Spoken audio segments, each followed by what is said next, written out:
post that he did on Facebook, February 18th.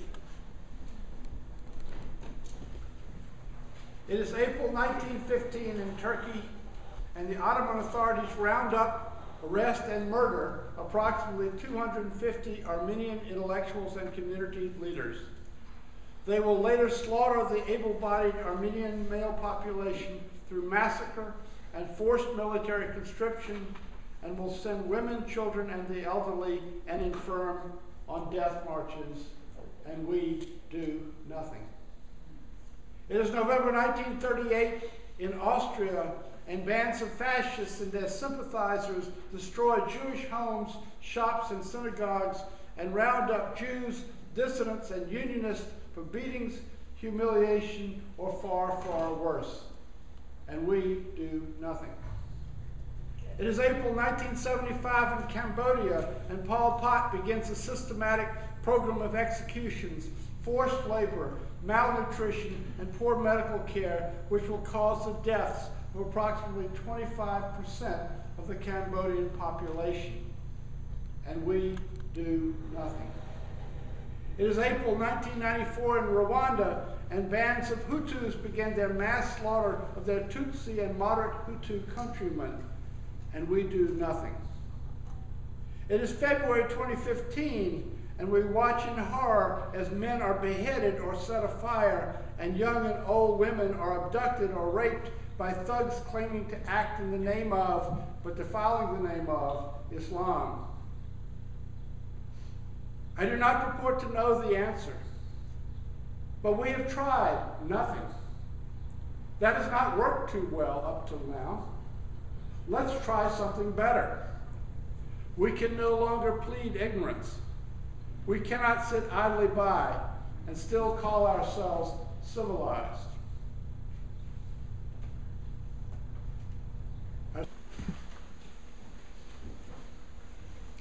Playing in Bin Laden's movie.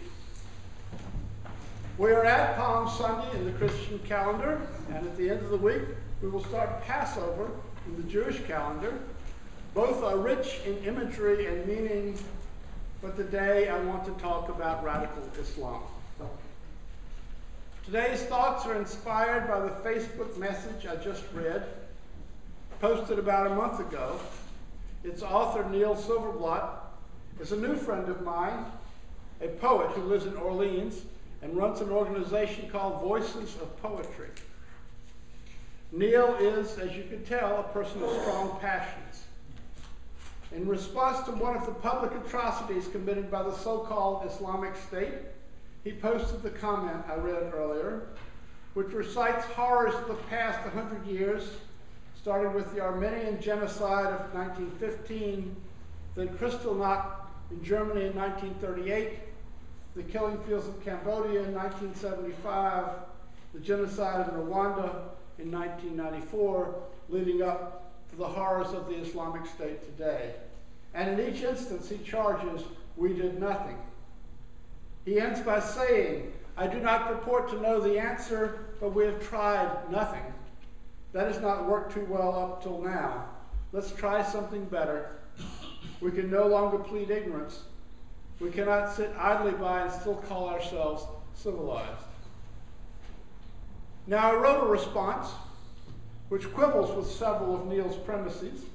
But before I get to that, I want to say that his cries of anguish are quite genuine and reasonable. Recently, I saw photographs of Auschwitz posted to mark the 70th anniversary of the liberation of that death camp. And of course, the caption under the picture was, never forget. That has been the reaction of decent people all of my life, Jewish and non-Jewish. I want to invite you to check in with yourselves to see what your own reaction was to what Neil wrote.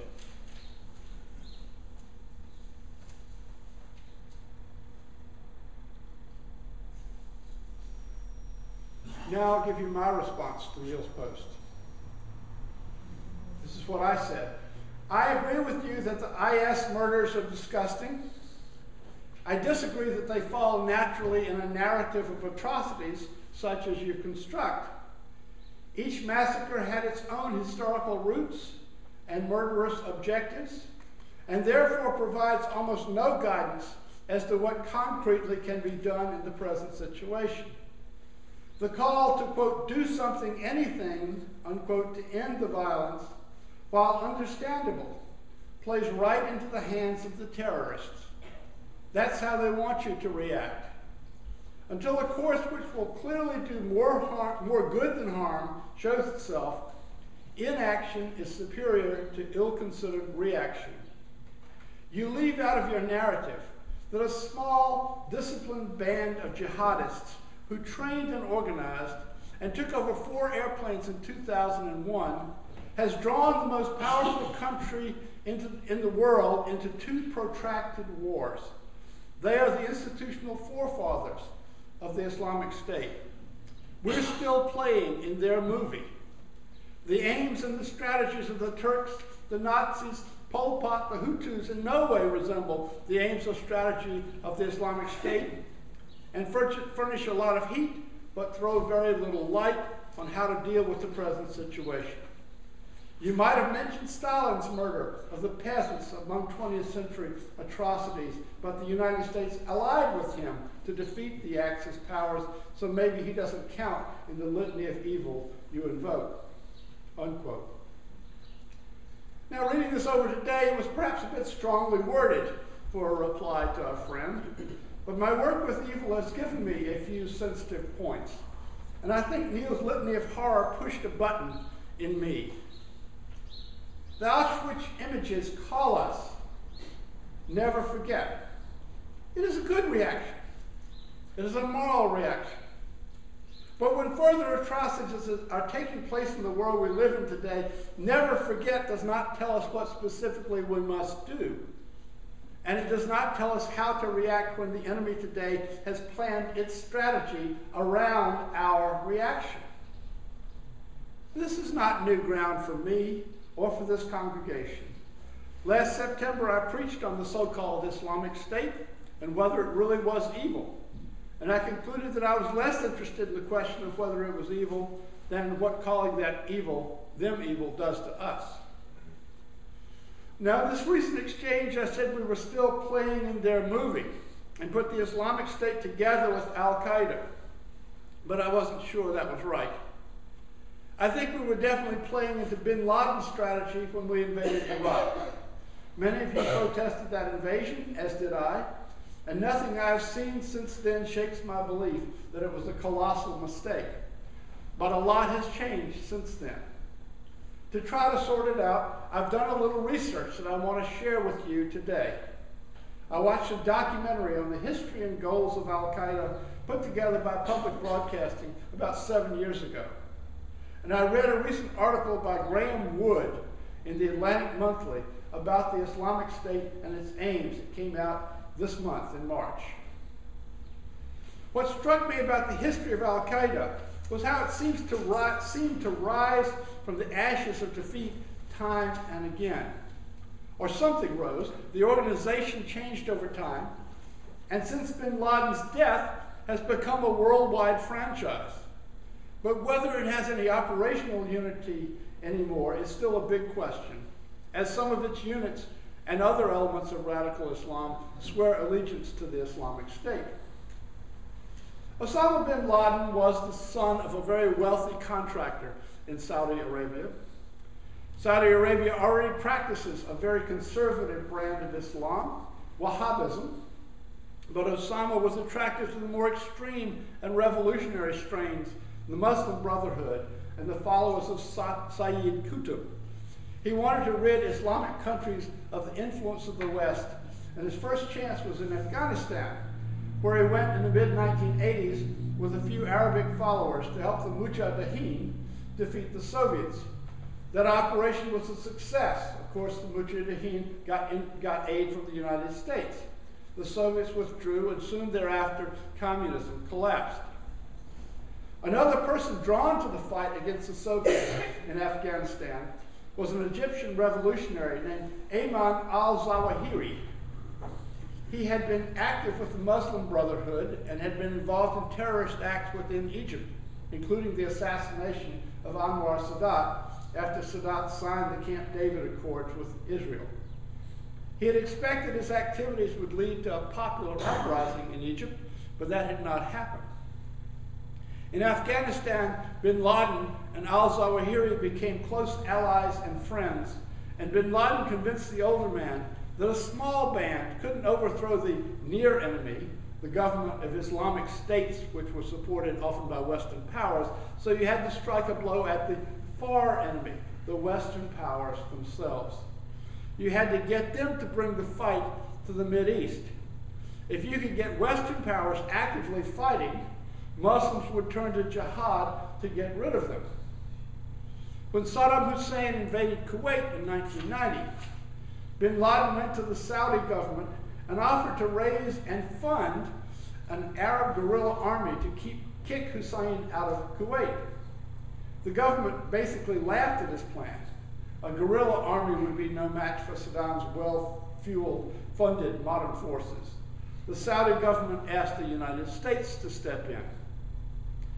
Now, the Arabian Peninsula is the site of two of the three holiest places in the Islamic world, Mecca and Medina. And bin Laden thought it was an outrage that forces of the great Satan would be on their holy soil. The U.S. government got the Saudis to let them build bases on the assurance that they would be temporary. But after they repulsed the Iraqis from Kuwait, the U.S. maintained our bases in Saudi. This infuriated bin Laden, and he started formulating plans to strike at American interests. In 1998, bin Laden and al-Zawahiri issued a fatwa, a judgment, under the name World Islamic Front for Combat Against the Jews and Crusaders. The fatwa declared it was a duty for every Muslim to kill Americans anywhere in the world in order to liberate the sacred mosques in Jerusalem and Mecca and force them to withdraw armies from Muslim lands. Bin Laden and al-Zawahiri were not scholars and were not qualified under Islamic law to issue such a fatwa, but they did it anyway. They sent it to Arabic language newspapers. It was quite public. The PBS documentary and Wood's Atlantic article make it clear, one, that the ideology of both Al-Qaeda and the Islamic State are deeply rooted in Islam. But two, it is an interpretation of Islam that Muslims outside these organizations would not endorse. And the key issue is who can be killed. The Quran does allow for Muslims to kill non-Muslims in certain circumstances, but generally forbids Muslims to kill other Muslims. But the political aims of Al-Qaeda would certainly require some Muslims to kill other Muslims. So they developed a doctrine based on takfir, T-A-K-F-I-R, takfir, or excommunication. The idea was if a Muslim was doing something you didn't like, such as allowing U.S. bases on the Arabian Peninsula, he was no longer a Muslim, and it was okay to kill him. Following the 1998 fatwa, Al-Qaeda commenced terrorist operations against the U.S. The embassy bombings in Kenya and Tanzania killed 300, mostly local civilians. In retaliation, President Clinton ordered bombing of an Al-Qaeda training camp, but it did not put much of a dent in the organization's operational capacity. In 2000, Al-Qaeda bombed the USS Cole in Yemen and was planning 9/11. After the attacks of 9/11, the U.S. invaded Afghanistan and began a serious search for bin Laden. They came very close to killing him in the mountains of Tora Bora, but he managed to give them the slip. According to the PBS documentary, the fortunes of Al-Qaeda declined for the next 2 years as the U.S. tried aggressively to kill or capture its leadership. What saved it was the invasion of Iraq. Much more than Afghanistan, the invasion of Iraq served bin Laden's propaganda purposes and helped with recruiting. Contrary to what a lot of Americans thought and what the Bush administration was content to let them think, Saddam Hussein had nothing to do with the attacks of 9/11, and there was no operational arm of Al-Qaeda in Iraq at the time. However, after the U.S. invasion, a jihadi named Abu Musab al-Zarqawi started operating in Iraq. forming an organization known as Al-Qaeda in Iraq, AQI, which eventually morphed into the Islamic State. Now let me caution you about confusing two similar names. The founder of Al-Qaeda in Iraq, as I just said, was al-Zarqawi. The Egyptian revolutionary and eye surgeon who became bin Laden's right-hand man was al-Zawahiri. The point of these reflections is to ask whether we are still playing in bin Laden's movie. And from what I have read, I think there's a fair chance that that movie is over, and we are now actors in a different movie. For the Islamic State broke with Al-Qaeda over both goals and tactics. The founder of Al-Qaeda in Iraq, as I said, is al-Zarqawi, who led the organization from 2003 until his death in 2006. Zarqawi had a mentor, a Jordanian cleric named Abu Muhammad al-Maqdisi, who has a fair claim to being the architect of Al-Qaeda, according to the Atlantic article. Here's how the article described the tensions in the relationship between master and pupil. Maqdisi taught Zarqawi, who went to war in Iraq with the older man's advice in mind. In time, though, Zarqawi surpassed his mentor in fanaticism and eventually earned his rebuke. At issue was Zarqawi's penchant for bloody spectacle and, as a matter of doctrine, his hatred of other Muslims to the point of excommunicating and killing them. In Islam, the practice of takfir, or excommunication, is theologically perilous.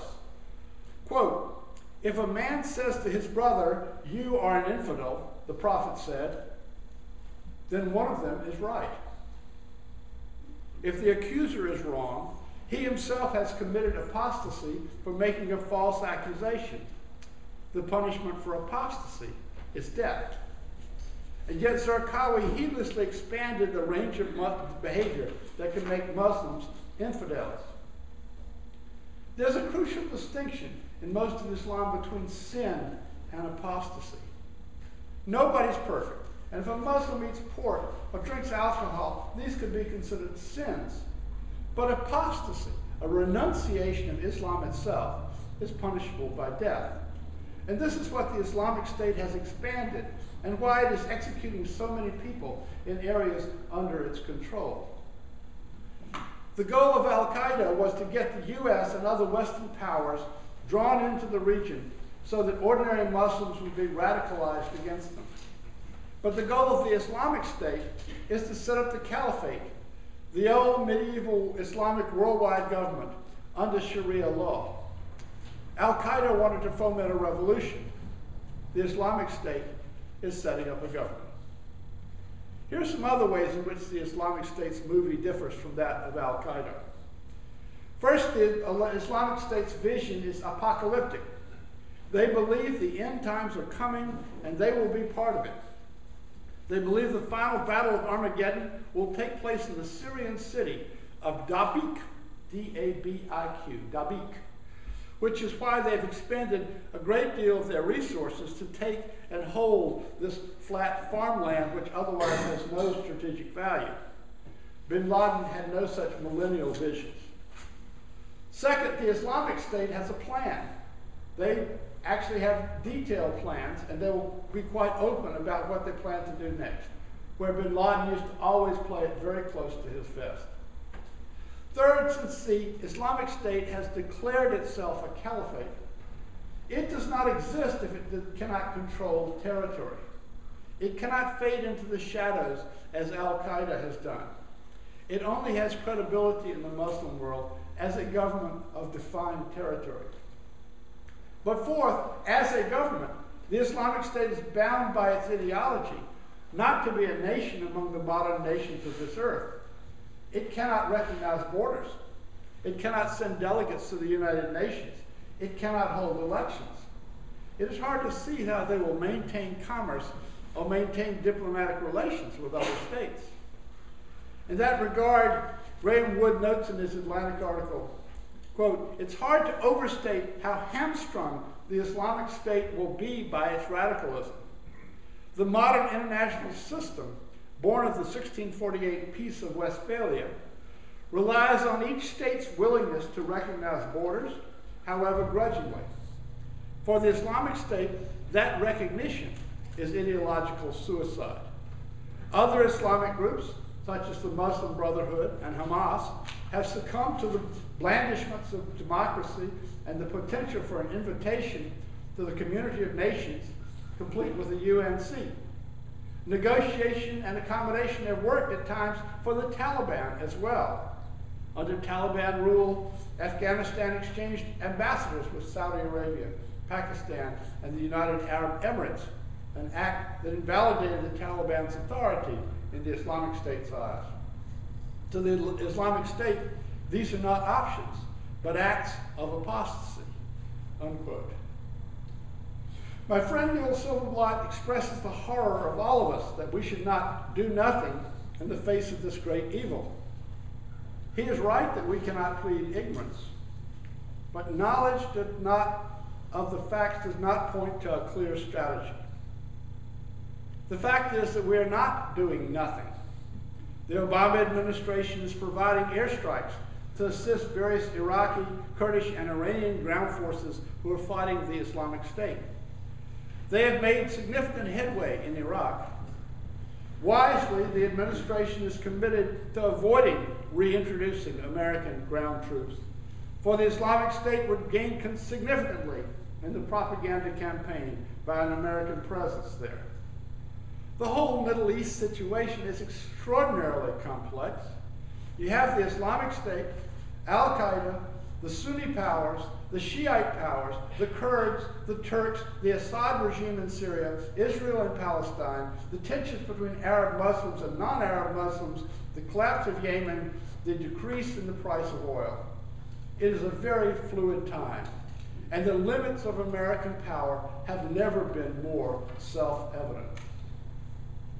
My friend Neil Silverblatt has made historical analogies between the Islamic State and the Turks in 1915, the Nazis in 1938, the Khmer Rouge in 1975, and the Hutu of 1993.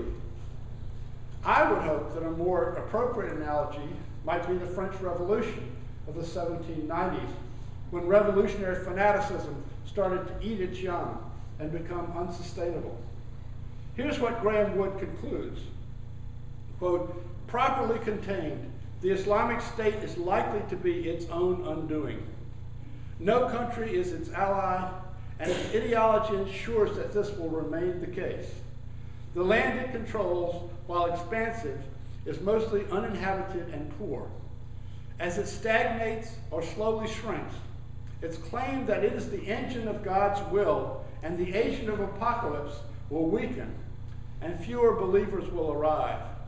And as more reports of misery within it leak out, radical Islamist movements elsewhere will be discredited.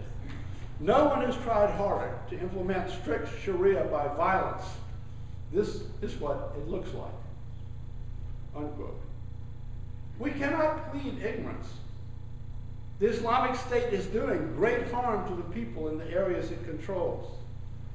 Let us pray that American leaders have the insight so to conduct our opposition to the Islamic State as not to increase that harm, to act when an advantage is clear and to refrain from acting when it is not. Amen.